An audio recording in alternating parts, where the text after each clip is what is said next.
রায় না দিতে আমি তোমাকে কাজীর আসন থেকে হটাইয়া দিতাম।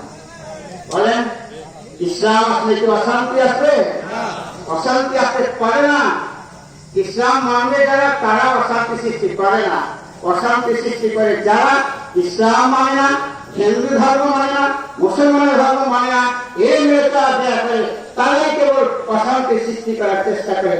তারাই মন্দিরে গড়া করে মন্দির ভাঙতে যায়, নামাজ নাই, রোজা নাই, কিচ্ছু নাই, এই ধরনের লোকেরা।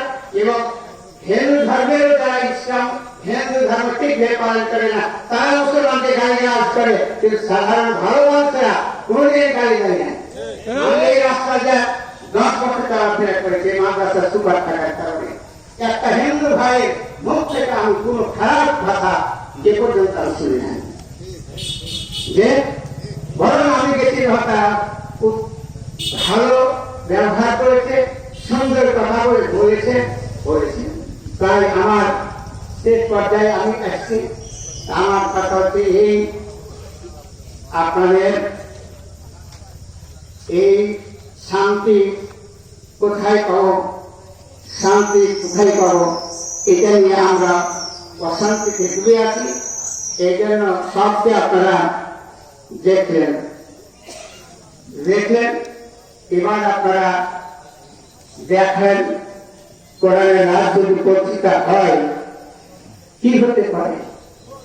আজকে আপনারা দেখেন টাকা লেখা আসলো না, ব্যাগে ভর্তি করে টাকা লেখা 4 ছোট ছেলেকে কোথায় কাটিয়ে দেবা একটা আগে দিত শরীর আপনারা, আর টাকা চিন্তাই করে ব্যাগ করতো যে কত কি হচ্ছে। আর ইসলামী রাষ্ট্রের একজন প্রধান আবু বকর সিদ্দিক, তিনি বাড়তে গিয়ে দেখে তো তার স্ত্রী খাবার টেবিলে হালুয়া রেখেছে। কি রেখেছে? হালুয়া রেখেছে। আর ওই হালুয়া থেকে খলিফাতুল মুসলিমিন বলছে, কোথায় পেলেন এই মিষ্টি হালুয়া, কোথায় পেলেন?